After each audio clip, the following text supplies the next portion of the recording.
اب سورۃ النساء کی ایک آیت ہے جس کے کانٹیکسٹ میں بعض لوگوں کو مغالطہ لگتا ہے کہ سر پہ ہیئر ٹرانسپلانٹ کروانا یا ویگ رکھ لینا یا دانت سیدھے کرنے کے لیے بریسز لگوانا یا کسی کا دانت ٹوٹ گیا اور وہ سونے کا دانت لگوا لے، تو لوگ یہ سمجھتے ہیں کہ یہ تمام چیزیں جو ہیں وہ نیچر کو بدل رہی ہیں۔ اسی طریقے سے پلاسٹک سرجری بعض اوقات ضروری ہو جاتی ہے۔ یہ فیشنوں والی پلاسٹک سرجری کی بات نہیں کر رہا، کسی کی کھال جل جاتی ہے، ایکسیڈنٹ میں بعض اوقات چھل جاتی ہے تو پلاسٹک سرجری کرنی پڑتی ہے۔ یہ سب چیزیں فطرت کو بدلنے میں نہیں آتی بلکہ فطرت کو اوریجنل حالت میں لانے بے شمار ہوتی ہیں۔ لہذا وہ جو آیت ہے سورۃ النساء کی آیت نمبر 119 وَلَآمُرَنَّهُمْ فَلَيُغَيِّرُنَّ خَلْقَ اللَّهِ، شیطان نے کہا تھا کہ میں انسانیت کو ابھاروں گا، وہ تیری بنائی ہوئی تخلیق کو بدلیں گے۔ اس کیٹیگری میں یہ چیزیں فال نہیں کرتی، اس کیٹیگری میں وہ چیزیں فال کریں گی جو واقعتاً نیچر کو بدلنا ہے۔ جس طرح صحیح بخاری میں آیا ان عورتوں پر لعنت جو مردوں کی مشابہت کریں، ان مردوں پر لعنت جو عورتوں کی مشابہت کریں۔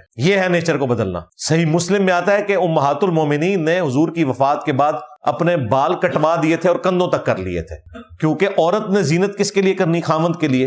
تو نبی علیہ السلام تو دنیا سے چلے گئے، وہ امت کی مائیں ہیں، تو امہات المومنین نے بال چھوٹے کروا دیے تھے۔ اس حدیث سے کئی ایک رزلٹ نکلے۔ ایک تو یہ کہ عورت بال کٹوا سکتی ہے لیکن اتنے کہ وہ شولڈر سے نیچے نیچے رہے۔ مرد زیادہ سے زیادہ اتنے رکھے گا کہ شولڈر کے اوپر ٹچ کریں، اس سے نیچے کرے گا تو عورتوں کی مشابہت ہے، عورتیں اس سے کم کریں گی تو مردوں کی مشابہت ہو جائے گی۔ دوسرا، ہمیں لینتھ کا پتہ چل گیا کہ عورت اور مرد کے بالوں کی لینتھ کتنی ہونی چاہیے۔ یہاں آپ دیکھیں وہ کئی صوفی ہیں اتنے لمبے لمبے بال رکھے ہوئے، لعنت ہی کھٹتے ہوئے ہونا، اس طرح کے بال رکھنے کی تو اجازت نہیں ہے اسلام کے اندر۔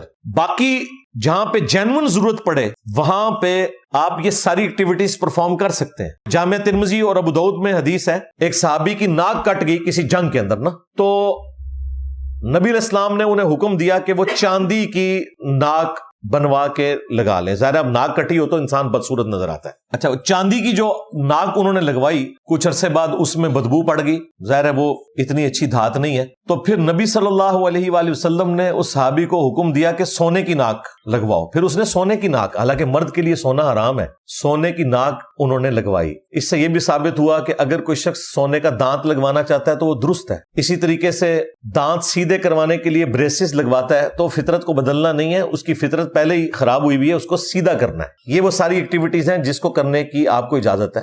اپنے بال ٹرانسپلانٹ کروانا، آپ کے بال جھڑ چکے ہیں، ظاہر ہے ہر بندے کے تو بال نہیں جھڑتے نا، تو جس کے جھڑ گئے ہیں وہ نیچر سے ہٹ گیا اور وہ اگر خرچہ کر کے اپنے بال لگوانا چاہتا ہے لگوا لے۔ اسی طریقے سے اگر کوئی وگ استعمال کرنا چاہتا ہے مصنوعی بالوں کی، اوریجنل بالوں کی نہیں، مصنوعی بالوں کی، وہ استعمال کر سکتا ہے۔ اوریجنل بالوں کی جو وگ استعمال کرنا ہے اس سے نبی صلی اللہ علیہ وآلہ وسلم نے منع فرمایا ہے۔ وہ بخاری اور مسلم دونوں میں حدیث ہے، ایک عورت حضور کے پاس آئی کہ میری بیٹی کی شادی ہے لیکن اس کے سر کے بال جھڑ چکے ہیں تو میں اس کے سر پہ بال لگوانا چاہتی ہوں۔ ٹرانسپلانٹ تو ظاہر اس زمانے میں نہیں ہوتا تھا، اس زمانے میں ہوتا تھا کہ کسی اور عورت سے بال لیے تو اسی کی وہ بالوں میں اس کو گوند دیتے تھے تو لگتا تھا کہ اس عورت کے بال زیادہ ہو گئے۔ تو آپ صلی اللہ علیہ وآلہ وسلم نے فرمایا کہ ایسی عورتوں پر لعنت ہے جو انسانی بالوں کو گندواتی ہیں اپنے بالوں کے ساتھ، اس کا جوڑا کرتی ہیں۔ ایک وہ جوڑا ہے جو یہاں عورتیں دھاگے کے ساتھ، کالے دھاگے کے ساتھ کرتی ہیں، پراندہ جسے ہم کہتے ہیں، اس کی ممانعت نہیں ہے۔ یہ انسانی بالوں کا اس طرح کا معاملہ کرنا یہ منع ہے۔ حتیٰ کہ بخاری اور مسلم میں ایک اور حدیث ہے، حضرت معاویہ رضی اللہ تعالیٰ عنہ اپنے دور ملوکیت میں مدینہ شریف آئے حج کے موقع پر، تو ظاہر اس وقت وہ حکمران تھے، انہوں نے ایک اتنی لمبی چٹیا پکڑی ہوئی تھی انسانی بالوں کی، اور انہوں نے مسجد نبوی میں خطبہ دیا کہ تمہارے علماء کدھر چلے گئے ہیں؟ تمہیں نہیں سمجھاتے کہ اللہ کے نبی صلی اللہ علیہ وآلہ وسلم نے انسانی بالوں کی چٹیا کرنے سے منع فرمایا، اور آپ صلی اللہ علیہ وآلہ وسلم نے فرمایا تھا کہ بنی اسرائیل پر عذاب ہی اس وجہ سے سٹارٹ ہوا کہ ان کی عورتوں نے یہ کام کرنا شروع کر دیا تھا، یعنی وہ خام خواہ کی ایک مصنوعی زینت بنانی شروع کر دی تھی، دنیا پرستی میں پڑ گئے، اور اس کی وجہ سے آہستہ آہستہ وہ مردوں کو اٹریکٹ کرنے کے لیے، نامحرم مردوں کو اٹریکٹ کرنے کے لیے اپنی اس زینت کے ساتھ، بالوں کے ساتھ، تو الٹیمیٹلی وہ عذاب میں مبتلا ہو گئے۔ تو یہ احادیث اس بات پر گواہ ہیں کہ یہ آپ کام نہیں کر سکتے انسانی بالوں والا۔ اپنے ہوں بال وہ آپ کر سکتے ہیں، کسی دوسرے انسان کے نہیں لگا سکتے، وہ معاملہ بالکل ڈیفرنٹ ہو جائے گا۔ اگر کسی شخص نے ہیئر ٹرانسپلانٹ کے ذریعے بال لگوائے ہیں نا، یا وگ استعمال کرتا ہے، اگر تو وگ وہ پرماننٹلی اٹیچ ہے، جس طرح وہ پرماننٹلی اٹیچ ہی ہوتی ہے، ایک بار وہ پیسٹ لگا دیتے ہیں، اس کے بعد کچھ عرصے بعد ہی آپ اسے اتارتے ہیں. تو ہر غسل میں اتارنے کی ضرورت نہیں، سوائے ان کے کہ جو آسانی سے اتر آتی ہیں بغیر پیسٹ کے، ان کو تو آپ کوشش کریں کہ غسل میں اتار لیں، ادروائز اتارنے کی ضرورت نہیں ہے. خواہ آپ نے ٹرانسپلانٹ کیا ہوا ہے یا وگ ہے، اسی کے اوپر سے غسل اور وضو والا معاملہ آپ کا ہو جائے گا. وہ اب آپ کے جسم کے حصے کے طور پر ہے، لہذا اس اعتبار سے کسی نے کوئی ٹینشن نہیں لینی. یہ اس کے ساتھ جڑی ہوئی چیز تھی، اس لیے میں نے اسے بیان کر دیا. لہذا وہ جو آیت ہے وَلَآمُرَنَّهُمْ فَلَيُغَيِّرُنَّ خَلْقَ اللَّهِ، میں انسانیت کو ابھاروں گا. شیطان نے کہا کہ وہ تیری تخلیق کو بدلیں گے، تو یہ وہ والی تخلیق بدلنا ہے جو اوریجنل تخلیق کو بدل دیا جائے. لیکن اگر آپ کسی فطرت کو کریکٹ کر رہے ہیں، اس میں یہ چیز نہیں آتی. اب اوریجنل کون سی آپ بدل رہے ہیں؟ وہ مشہور حدیث ہے بخاری مسلم میں، عبداللہ ابن مسعود نے کہا کہ اللہ تعالیٰ نے لعنت فرمائی ہے اور اس کے رسول نے ایسی عورتوں پر جو ٹیٹو بنواتی ہیں، گندواتی ہیں اور خوبصورت دکھنے کے لیے دانتوں میں گیپ بنواتی ہیں. چند لوگوں کا ہوتا ہے، زیادہ تر کا تو نہیں یہ گیپ ہوتا، تو گیپ بنانا یہ کوئی نیچر نہیں ہے، ورنہ تو سب کا ہی ہوتا. اور اپنے چہرے کے بال اکھاڑتی ہیں، یعنی یہ آئی بروز. ویسے عورت کی اگر داڑھی نکل آئے تو وہ تو اس نے اکھاڑنی ہے، کیونکہ اس نے مردوں سے مشابہت نہیں کرنی. اگر اس طرح کا کوئی معاملہ ہو جائے وہ اپنا ٹریٹمنٹ کروائے گی. لیکن یہ والے بال خام خواہ ان کو ہر وقت چھیڑتے رہنا، اور پھر عورتیں بہانے کرتی ہیں نہیں جی ہمارے تو وہ فطرت سے ہٹے ہوئے ہم سیٹ کرتے ہیں، سارا نہیں اٹکے نے.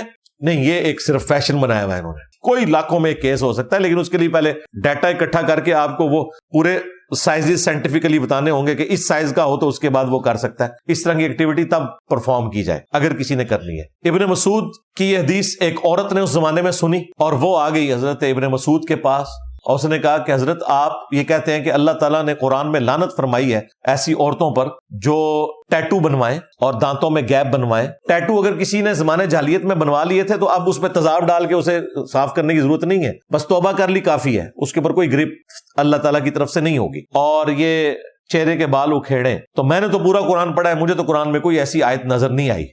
اب وہ تو دعویٰ بھی کر سکتی تھی، یا تو وہ صحابیہ تھی یا کسی صحابی کی بیوی ہوگی یا کسی تابعی کی بیوی ہوگی، بس اس سے نیچے تو نہیں ہوگا. تو ابن مسعود نے کہا کہ کیا تم نے قرآن میں نہیں پڑھا وما آتاکم الرسول فخذوہ، جو رسول اللہ تمہیں دیں اسے لے لو، جس سے منع فرمائے اس سے رک جاؤ. تو میں نے خود نبی علیہ السلام سے سنا تھا کہ ایسی عورتوں پر لعنت ہے، لہٰذا رسول اللہ کا فرمانا گویا ایسا ہی ہے جیسا کہ اللہ تعالیٰ نے فرمایا، کیونکہ اللہ ہی نے ہمیں کہا. حالانکہ یہ آیت مال غنیمت کے بارے میں تھی، لیکن ابن مسعود نے اسے ایکسٹراپولیٹ کیا اس لعنت کے اوپر بھی جو نبی علیہ السلام نے ایسی عورتوں پر فرمائی تھی. اس سے پتہ چلا کہ صحابہ کرام حدیث کے ذریعے قرآن حکیم کی آیات کو ایکسٹراپولیٹ کر لیتے تھے، یہ جائز ہے. پھر اس عورت نے اگلی بات کی کہ ہم نے تو سنا ہے کہ آپ کی بیوی بھی یہی کام کرتی ہے. کوئی کلپ کاٹ لیا ہوگا کسی دیوبندی بریلوی نے اس ٹائم.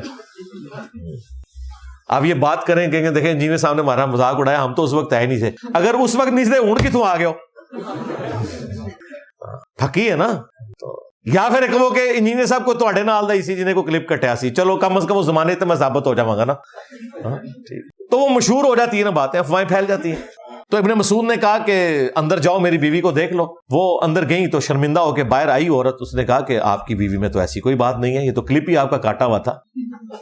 تو ابن مسعود نے پھر ایک جملہ بولا، انہوں نے کہا کہ اگر میری بیوی یہ کچھ کرتی ہوتی تو ابن مسعود کی بیوی نہ ہوتی، کہ رسول اللہ کی نافرمان ہو اور وہ میری بیوی ہو، یہ ہو ہی نہیں سکتا. تو اس حدیث میں آپ کو پتہ چل گیا کہ اس طرح کا جو بگاڑ کرنا ہے نا وہ تو منع ہے. لیکن کچھ بگاڑ ایسے ہیں جو اللہ تعالیٰ نے ہمیں حکم فرمایا کہ وہ آپ نے کرنے ہیں، اور ان بگاڑ کو کرنا یا قدرت کی طرف سے ہوئی چیزوں کو سنوارنا وہ فطرت ہے. بخاری مسلم دونوں میں حدیث ہے کہ 5 چیزیں فطرت میں سے ہیں. نمبر 1 ختنہ کروانا. ختنہ اللہ نے نہیں کیا ہوتا، مخلوق کرتی ہے، اللہ کی بنائی ہوئی خلقت کو بدلتی ہے، لیکن یہاں بدلنا خود فطرت ہے. دوسری چیز فرمایا ناخن کاٹنا. تیسرا بغلوں کے بال صاف کرنا. چوتھی چیز زیر ناف بال. اور 5ویں مونچھیں پست کرنا.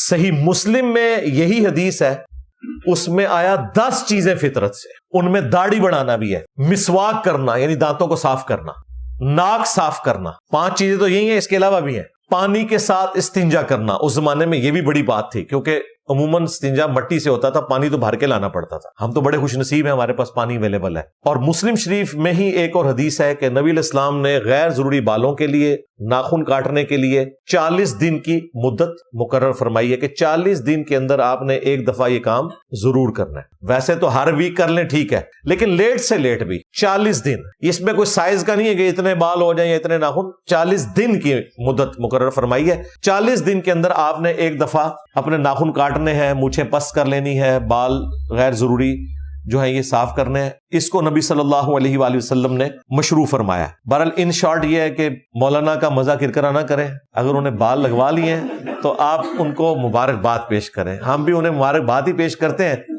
اور اس کے بعد ہم انہیں کہیں گے کہ اگر آپ نے کوئی شادی بھی کرنی ہے تو کریں، انشاءاللہ تعالی ہم اس کی بھی مبارک آپ کو پیش کریں گے انشاءاللہ تعالی.